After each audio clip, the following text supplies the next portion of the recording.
নমস্কার, আমি মিলন স্যার, পাল একাডেমি সেন্টারে তোমাদের সকলকে জানাই স্বাগত। আজকে তোমাদের কাছে আমি নিয়ে চলে এসেছি আরআরবি এনটিপিসি 2025-এর 22 আগস্টের তোমাদের কিছু ম্যাথের কিছু কোশ্চেন নিয়ে আজকের এই ক্লাসটিতে আমি তোমাদের সাথে সম্পূর্ণ বিস্তারিত আলোচনা করব। তোমাদের অ্যাকচুয়ালি এই 22শে আগস্টে যে ম্যাথগুলি এসেছিল সেটি হচ্ছে বহুভুজ সংক্রান্ত টপিকসের উপরে কিছু ম্যাথ দিয়েছিল। আজকে এই বহুভুজ সংক্রান্ত টপিকসের যতগুলি ম্যাথ এসেছে তার প্রত্যেকটি কোশ্চেন আজকে তোমাদের সাথে আমি আলোচনা করব। তাহলে চলো আর সময় নষ্ট করব না, আমরা প্রথম প্রশ্নটা একটু আগে পড়ে নিই। দেখো কি বলেছে, বলেছে একটি সৌর বহুভুজের বহিস্থ ও অভ্যন্তরীণ কোণের অনুপাত 2:3 হলে বহুভুজের বাহু সংখ্যা কত? কোশ্চেন গুলা একটু মনোযোগ দিয়ে তোমাদের পড়তে হবে। ওকে, সরবহুভুজের বহিস্থ আর অভ্যন্তরীণ।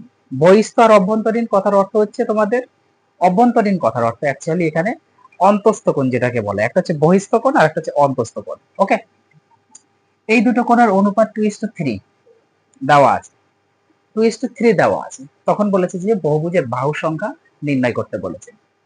আমরা শর্ট সময় এবং শর্ট ট্রিক্স এর মধ্যে কিভাবে বের করব আজকের এই টপিকসটি, আজকের এই মোচকটি তোমরা একটু মাইন্ডের মধ্যে ঢুকিয়ে রাখো। এরপর থেকে যদি এই টপিকস এর কোনো ম্যাথমেটিক্স দিয়ে থাকে, তোমাদের আমি 100% গ্যারান্টি দিচ্ছি 1 থেকে 2 সেকেন্ডের বেশি সময় লাগবে না। অঙ্কটা পড়বা, 1 থেকে 2 সেকেন্ডের বেশি সময় লাগবে না, সরাসরি অপশন হয়ে যাবে। তবে এই দুটো এই ট্রিক্সটি তোমাদের শেখার আগে আগে আমরা আরেকটু পার্ট জেনে নেই। একটু ধৈর্য ধরে দেখো। আমরা কি জানি বহিস্থ কোণ আর অন্তস্থ কোণ, তার মানে কি তোমরা সকলেই জানো যে অন্তস্থ কোণ প্লাস বহিস্থ, তাই না? বহিস্থ কোণ, এই দুটো কোণের সমষ্টি হচ্ছে 180 ডিগ্রি, 180 ডিগ্রি। আবার আমরা কি জানি যে বহুভুজের বাহু সংখ্যা ইকুয়াল টু কি জানি, 360 ডিগ্রিকে বহিকোণ দ্বারা যদি আমরা ডিভাইডেড করে দিই বা ভাগ করে দিই, তাহলে সেক্ষেত্রে আমরা বহুভুজের বাহু সংখ্যা পাই। এখন এই দুটো টপিকস এর উপর ডিপেন্ড করে যদি আমরা এই অঙ্কগুলো সলভ করতে যাই, তাহলে একটা অঙ্কতে যে সময় লাগবে সেই সময়ে তুমি আরো 10টা প্রশ্নের অ্যান্সার করে আসতে পারবে। সো আমাদের এই টপিকসে যাওয়া যাবে না। তো এই টপিকসে পড়তে গেলেই আমাদের সমস্যা হবে, সময় লাগবে, সময় নষ্ট হয়ে যাবে। কারণ এই একটা অঙ্ক করতে যাবে তোমার, ওইদিকে 10টা কোশ্চেন তুমি ছেড়ে দিবে। ওকে, এই 10টা প্রশ্ন যাতে না ছাড়া যায় সেই জন্য টপিকসটা আগে একটু শিখে নাও। দেখো, যখনই তোমাদের এখানে বহিস্থ কোণ আর অন্তস্থ কোণ বা অভ্যন্তরীণ কোণের অনুপাত দেওয়া থাকবে, চোখ বন্ধ করে একদম শুধু অনুপাত দুটো সমষ্টি করে দেবে। যা আছে সেই দুটো সমষ্টি করে দাও, যা থাকবে অনুপাত সেই অনুপাত দুটো সমষ্টি করে দাও, তাহলে তোমাদের অ্যান্সার বেরিয়ে যাবে। অর্থাৎ অপশন নাম্বার 1 হচ্ছে আমাদের কারেক্ট অ্যান্সার। ওই বহুভুজের বাহু সংখ্যা হয়ে গেল 5। তবে একটু কন্ডিশন মনে রাখতে হবে, যদি অনুপাত 1:1 সামথিং ধরে নাও, 1:, সামথিং আছে আর একটা সামথিং 1 আছে। ওকে, 1:, সামথিং একটা আর 1:, সামথিং 1, এই দুটো যদি না থাকে, কথাটা মানে বুঝতে পারলে আমি কি বুঝাতে চাইছি? 1:, সামথিং তার মানে 1:, ধরে নাও যে কোনো একটা অনুপাত দেওয়া আছে 1:5, আবার সামথিং 1 যদি থাকে তার মানে ধরে নাও 6:1, এরকম থাকতে পারে। সামথিং 1:, সামথিং মিনস এখানে 5 আমি বোঝাতে যাচ্ছি, আর এটা সামথিং মানে হচ্ছে 6:1। তার মানে এই দুটো কন্ডিশন যদি না থাকে, তাহলে তোমরা চোখ বন্ধ করে শুধু মনে রাখতে হবে যে অন যেন না থাকে, অন আগে পরে, এটা আগে এটা পরে যদি না থাকে, তাহলে তোমরা চোখ বন্ধ করে একদম যে অনুপাত থাকবে সেই অনুপাত দুটো সমষ্টি করে দাও, কারেক্ট অ্যান্সার। তাহলে বহুভুজের বাহু সংখ্যা তোমরা পেয়ে যাবে। ওকে, বেসিক গুলা কিন্তু একটু মনে রাখতে হবে। এরকম কেউ আলোচনা করবে না আমি যেভাবে করছি। ওকে, এইবার যদি আমরা এই টপিকসে যেতাম, তাহলে কি হতো বলো তো? দেখো তো, অন্তস্থ কোণ আর বহিস্থ কোণ 180 ডিগ্রি। আমাদের প্রথমে আছে বহি, তারপরে আছে অন্ত। তাহলে বহি মানে হচ্ছে 2, অন্ত মানে হচ্ছে 3। তাহলে আমরা কি করতাম, একটা এক্স ধরতাম, একটা হচ্ছে এক্স ধরতাম, 2x, 2x প্লাস, এখানে আমি অন্ত লিখেছি মানে বহি প্লাস অন্ত মানে 2x প্লাস 3x ধরতে হতো, ইকুয়াল টু 180 ডিগ্রি আমরা লিখতাম। পরের লাইনে 5x ইকুয়াল টু 180 ডিগ্রি, হ্যাঁ এটা আমরা লিখতাম। তারপর x সমান সমান কত হচ্ছে, 5 দিয়ে কাটো, 3 5 15, হাতে আমার কত হচ্ছে 3 5 15, হাতে আমার আছে 3, 30, 5 36, তাহলে 36 ডিগ্রি আমরা পেতাম, x এর মান 36 ডিগ্রি পেতাম।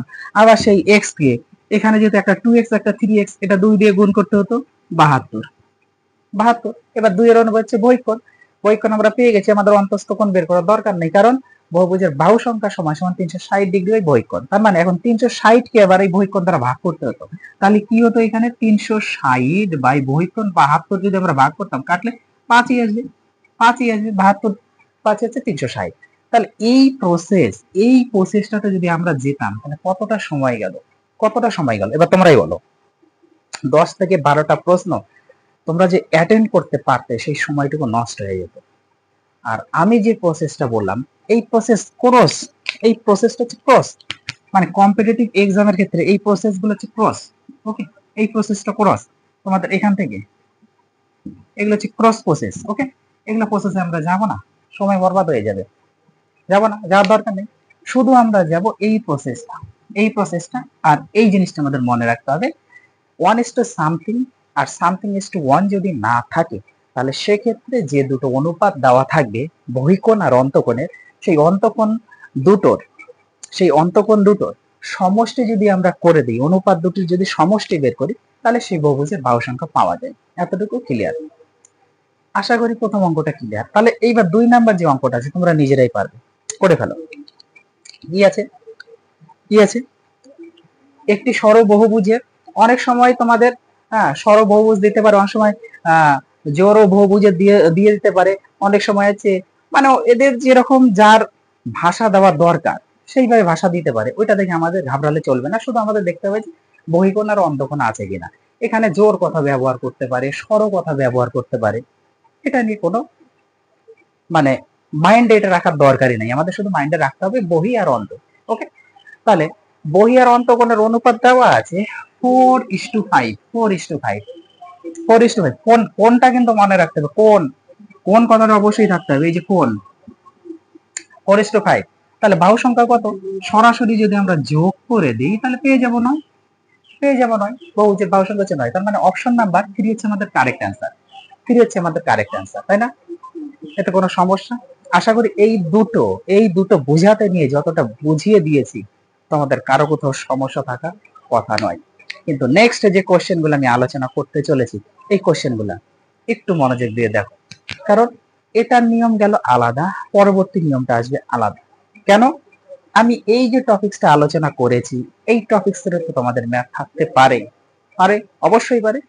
অনুপাত এখানে অন নেই, অন ছাড়া, এখানে ওয়ান ছাড়া দিয়ে দেওয়া। এবার যদি ওয়ান দিয়ে থাকি তাহলে সেক্ষেত্রে কি নিয়ম হয়, এবার একটু খেয়াল করো। ওকে, পরের প্রশ্ন দেখো, পরের প্রশ্নে খেয়াল করো। একটি নিয়ত বহুভুজের একটি অভ্যন্তরীণ কোণ এবং বহিঃকোণের অনুপাত 4:1 হলে বহুভুজের বাহু সংখ্যা কত? দেখো, এর আগের গুলি কি ছিল, কোনটাতে সরবহুভুজ ছিল, কোনটাতে জোড় বহুভুজ। এবার দিয়েছে আবার নিয়মিত বহুভুজের, কোনো ফারাক নেই, সেম। একটি নিয়মিত বহুভুজের একটি অভ্যন্তরীণ, আমাদের যেটা টার্গেট সেটা হচ্ছে অন্তস্থ কোণ, মিন্স অভ্যন্তরীণ কোণ এখানে, এবং বহিস্থ কোণ।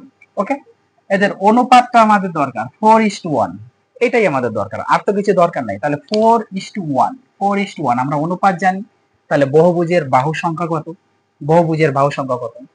এখন তোমরা যদি এই অঙ্কটার ক্ষেত্রে করে দাও যে আমরা অনুপাত জানি, অনুপাত দুটো সমষ্টি করে দেব 5 হচ্ছে আমাদের কারেক্ট অ্যান্সার। এটা হচ্ছে তোমরা যদি করে আসো মনে মনে চিন্তা, যে স্যার তো আমাদের বলেছি যে এই দুটো অনুপাত যা থাকবে, এই দুটো অনুপাতের যোগফল করলেই বহুভুজের বাহু সংখ্যা বেরিয়ে যায়। কিন্তু একটু আগে যা আমি বলেছি সেই দিকে একটু চিন্তা করো, সেই দিকে একটু খেয়াল করো। আরেকটু আমি বুঝিয়েছি, আমি বলেছি না সামথিং ইজ টু ওয়ান বা ওয়ান ইজ টু সামথিং, বোঝা যাচ্ছে? Something means four, is to one আছে, তাহলে ফোর ইজ টু ওয়ান। এই যে ওয়ান, এই ওয়ান থাকলে তো তখন এই নিয়মটা কার্যকর হবে না, কার্যকর হবে না। হবে? হবে না। তার মানে আমরা যদি 4 + 1 = 5 লিখে আসি, অপশনেও দেওয়া আছে, অপশনেও দেওয়া আছে 5, আমাদের কনফিউশন করে দেওয়ার জন্য। হ্যাঁ, তোমরা দেখবে যে 5 তো মিলে গেল, তাহলে আমরা 5 তে টিক মেরে দেই, এটা অ্যান্সার। ভুলেও করবে না এই কাজটা, ভুলে যাবে। অনের নিয়ম হচ্ছে যে অনুপাতটা থাকবে সেই অনুপাতকে 2 দ্বারা গুণ করে দাও, দুটো অনুপাতকে 2 দ্বারা গুণ করে দাও। এটাকে যদি 2 দ্বারা গুণ করি 8 হবে, ইস্টু এটা 2 দ্বারা গুণ করলে 2 হবে।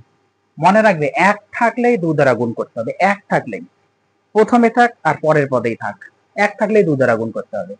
তাহলে গুণ করলে 8, এটা একের সাথে 1। এবার এই দুটো যদি আমরা যোগ করি, 8 + 2 = 10, 8 + 2 = 10, তার মানে বহুভুজের বাহু সংখ্যা সমান সমান 10টি। তাহলে অপশন নাম্বার 3 হচ্ছে আমাদের কারেক্ট অ্যান্সার। বোঝাতে পেরেছি? এইবার আসো পরের কোশ্চেনে, দেখো কি বলেছি। আমাদের আর অঙ্ক করার দরকার নেই বাকি, শুধু আমরা দেবো অভ্যন্তরীণ কোণ আর বহিস্থ কোণ। অভ্যন্তরীণ কোণ বহিস্থ কোণ দেওয়া আছে, কোণের অনুপাত 5:1 ও দেওয়া আছে, কিন্তু আমাদের অন দেওয়া আছে। অন থাকলে আমাদের কি করতে হবে, সেই অনুপাতটাকে 2 দ্বারা গুণ করলে প্রথমটা হবে 5 × 10 2 অক্ষে 2, 2 দ্বারা গুণ করো, 5 × 10 2 অক্ষে 2, এটাই হচ্ছে আমাদের কাজ।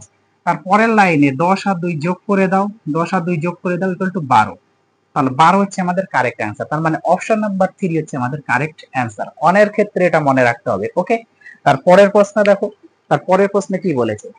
আমাদের প্রত্যেকটা লাইন পড়ার দরকার নেই, শুধু আমাদের মনে রাখতে হবে যে অভ্যন্তরীণ কোণ আর বহিস্থ কোণ এই দুটো কোণই চেয়েছে। অভ্যন্তরীণ আর বহিস্থ কোণের অনুপাত 1:6, 1:6 অনুপাত জানি 1:6, তাহলে আমরা 1:6 এটা আগে লিখে রাখি। অন আছে, অন যেহেতু আছে আমাদের 2 দ্বারা গুণ করতে হবে, তাহলে প্রথমটা হচ্ছে 2 অক্ষে 2 6 × 12, 2 দ্বারা গুণ করে দাও, 2 অক্ষে 2 আর 6 × 12। এবার এই দুটো যদি আমরা অ্যাড করে দিই, তাহলে আমরা অ্যান্সার পেয়ে যাব =14, অর্থাৎ বহুভুজের বাহু সংখ্যা সমান সমান 14টি। তাহলে অপশন নাম্বার 4 হচ্ছে আমাদের কারেক্ট অ্যান্সার। ওকে, আশা করি তোমাদের বোঝাতে পেরেছি। এবং ক্লাসটি কেমন লাগলো তোমরা অবশ্যই আমাকে কমেন্ট বক্সে একটু কমেন্ট করে জানাবে। এবং যারা আমার চ্যানেলে নতুন দেখছো, চ্যানেলটিকে সাবস্ক্রাইব করেনি, তারা একটু চ্যানেলটিকে অবশ্যই সাবস্ক্রাইব করে পাশে থাকা বেল আইকনটাকে একটু প্রেস করে রাখবে। ওকে, তাহলে আমি আজকের মতো এখানেই শেষ করছি, আবার দেখা হচ্ছে তোমাদের সাথে পরবর্তী পার্টে।